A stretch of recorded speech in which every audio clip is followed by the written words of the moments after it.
Good morning. Here I am again on my way to work. Not sure if you can see me. Yeah, there we go. It's kind of an odd angle, but whatever. Before we get started, please like and subscribe. Please share my channel, and please comment whether you agree with me or not.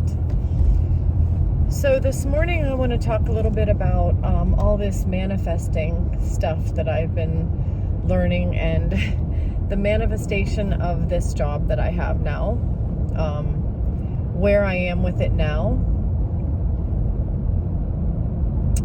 and where my life is going. And I just wanted to kind of bring this up to, I guess, so you can follow along with my journey in this whole thing, because I'm still learning. And as I learn things, I want to share them. And I also would love to get input. So if you've watched my previous videos, I was really struggling with a lot of things, and I learned a lot about, they call it manifesting. In the Bible, it's taking every thought captive. The Bible and other books of religion teach very similar things. I'm not saying that faith in Jesus is the exact same thing as faith in Muhammad and faith in all the other religions. I'm not saying that all the religions are the same, but what I am saying is that I'm starting to discover that the concepts that Jesus taught, oh, here goes my phone again, are the same concepts that quantum science is starting to prove, and that other religions do touch on. I'm not going to discount Christianity, and I'm not going to discount other religions. I'm not going to say who's right and who's wrong. I'm not going to say that all religions are the same. And I'm not even going to say all religions lead you to the same place. What leads us to the same place are the same concepts that Jesus taught. And me having been raised in Christianity, well, I wasn't raised in Christianity. Since I was 21 years old, because I live in the Western world, Christianity is my religion. I have not read or studied the Quran. I don't know anything about Islam. I don't know anything about the other religions other than things like the chakras that I've been learning, just watching YouTube videos. And I don't know a lot about other religions, but I really am not here to talk about religion, because I believe that religion divides people and spirituality is what brings us together. And from what I learned in the Western world through Christianity and through Christ is that we are all one. God is us. We are God. We're all connected. And those are things that Jesus taught. So because that's the only thing that I know, I can't speak on other people's religions. I can say, however, that I am learning that these concepts are actually true, because I'm putting them into practice. I decided that I needed my life to be better. I wanted things to be better. I wanted things to be different. And I just started watching these videos about manifesting and taking your thoughts captive, and, how to think, get rid of you don't eliminate negative thoughts, but you take a negative thought and take it for what it is, and you don't let it sink deep down in and affect you. Negative thoughts are negative thoughts, but you have to take them captive. That's what Jesus says, take every thought captive. And when he says to the obedience of Christ, the obedience of Christ means take that negative thought captive and create in you thoughts that are thoughts of joy and peace and love and forbearance and prosperity and all the things. Abundance is really what I want to say. I know that a lot of people have something against the prosperity preachers, but God does teach us that we are designed to have abundance, and abundance means what we need, and the things of the earth and the things that in the world that are given to us abundantly. Those are all things that we should be setting our minds to and zeroing in on and believing that we have and that we are. And I decided to put that into practice, and it actually, brought about good results. And so that's where I, wanted to start this journey and share the journey of actually, putting that into practice. So where am I now? I did that. I got this new job because I wanted something different. I looked for it. I believed it. I can't say believe it and receive it, but what I can say is that things started to open up for me whenever I just started to know what I wanted and feel, how I wanted to feel. That's what they say, to open yourself up to, what's it going to feel when you have what you want? What's the joy of your life? And how's it going to feel to have the joy of your life? And, open yourself up to having the joys of your life. And so I felt like I almost created this new workplace. I mean, I felt like I walked in and interviewed and just got the job right away, and everything was just, I can't even believe how amazingly wonderful it is just right off the bat. And the people are wonderful, the job is wonderful. Okay, so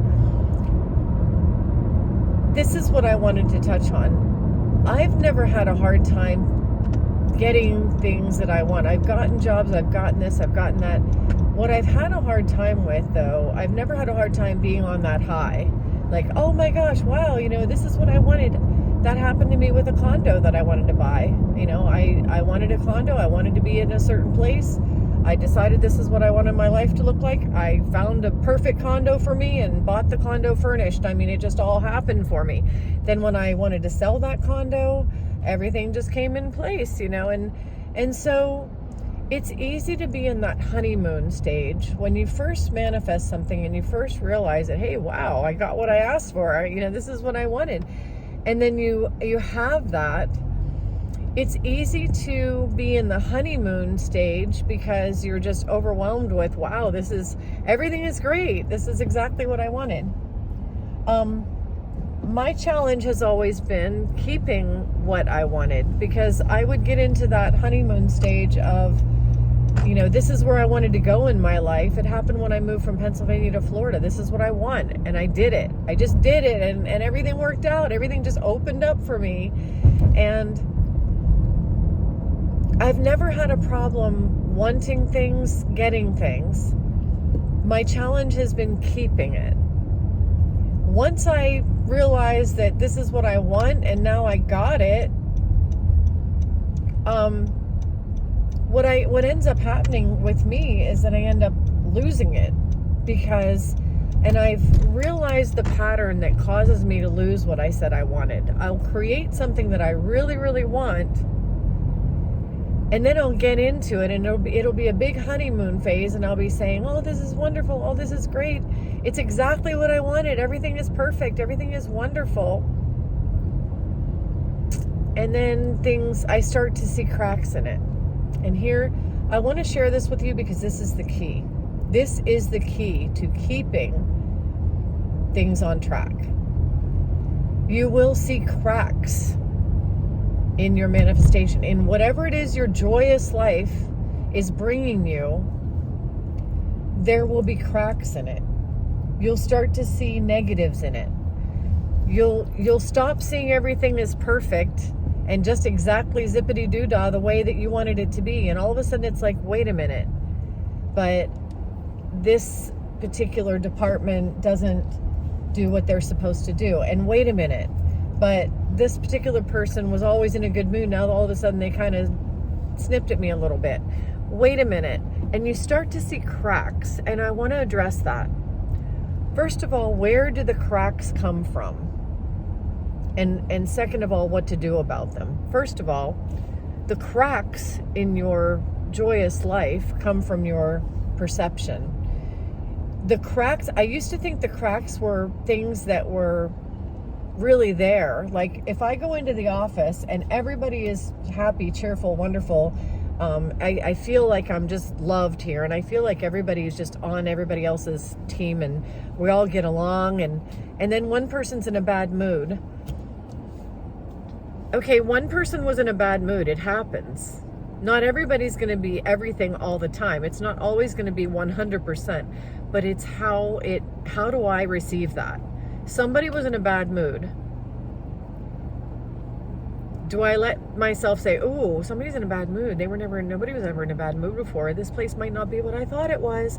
That I can run with that. Or I can say, okay, somebody's in a bad mood. I wonder if they're, maybe they need a good word. Maybe they need, a friend to talk to. Maybe they, I hope they're okay, and have a little bit of love in my heart for them, and then move on my merry way. I ran into a couple of things here at work that were not perfect. And I realized that I have the ability to deal with those things in a different way than I used to deal with things that weren't perfect. I'm not going to share the personal information of what happened to somebody, but let's just say that there was a particular person in this office who had gotten fired, and I happened to bump into that person, and they shared with me what happened. And it sounded really bad, and it sounded like, from their perspective, it sounded like, ooh, that's... And, in the past, I would have taken a something like that and thought to myself, oh, this company does that to people? But you know what? I didn't this time, because I'm learning my lesson. I didn't look at what happened to that person and listen to their story and what happened to them, and let that absorb into me and into my story. I listened to their story, and I gave them a good word. I said, you know what, sometimes things happen for a reason. I'm very sorry that happened to you. I felt compassion for them, and I just said, I do believe that you can move on and you'll find something even better. And I meant that. If somebody comes up to me in this office and has something negative to say about the company, I can say, I'm sorry you feel that way. I'm sorry that happened to you. Or I'm sorry this is whatever, this has been your experience. And I can have compassion for that person. I do not have to absorb that. That's not my story. And in the past, I used to take, people would say things like, did you know that the manager of this company is blah, blah, blah, blah, blah, blah, and the gossip, and, things would go around, and I'd be like, oh, really? And then I would get a different attitude toward the company. I would let it bother me.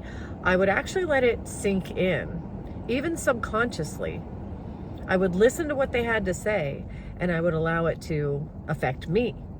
And this time around, I thought to myself, not going to let it affect me. This might be, if something negative happens here, and I do believe that this world is to teach us. I believe that we learn lessons, and sometimes we have to learn them over and over again.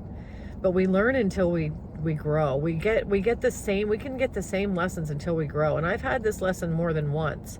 But this time around, when that girl got fired, I did ask the trainer came around, and I asked, about the girl. I said, I know it's none of my business. I don't want to be nosy here, and I'm just curious. She said that she got fired, and they said, oh, it was probably for blah, blah, blah, blah, blah. And I was like, oh, that makes sense. Let it just run right off, because that was her experience. That was her story. The company didn't do that to me. There's no reason for them to fire me. That doesn't make the company mean or evil. And the people that I was asking that about, they said, oh, that happens all the time here. It happens. Okay, so it happens. It happens to the people who it happens to, but I don't have to absorb that. I don't have to take that in as, oh, it could happen to me. No, that's where it stops. And this is where we don't deny ourselves the negatives of life. We don't say the negatives aren't happening. We don't just positive our way through everything and say, la, la, la, la, la, la, la, nothing negative, nothing negative. I'm not going to even entertain anything negative. We're not going to do that. We're going to learn. So the negatives come in, and we take that negative and we say, oh, there's a negative. I'm sorry that happened. I have compassion for the person it happened to. Doesn't affect me. I'm going to move right along. And even if the negative does affect me, okay, what do I need to learn from this, and how am I going to move forward? And that is the key to keeping the manifestations. Now, am I always going to want to work in this office for the next 10 years? I don't know. But I'm here for now, and I'm going to enjoy it for now. I'm going to love this place just like I've always loved it. I'm not going to let somebody else's experience tell me that I shouldn't love this place, just like I loved it a month ago. So I wanted to share that. That is the main point for today. It is already 14 minutes. I need to get into the office. Have a great day, and I will see you next time.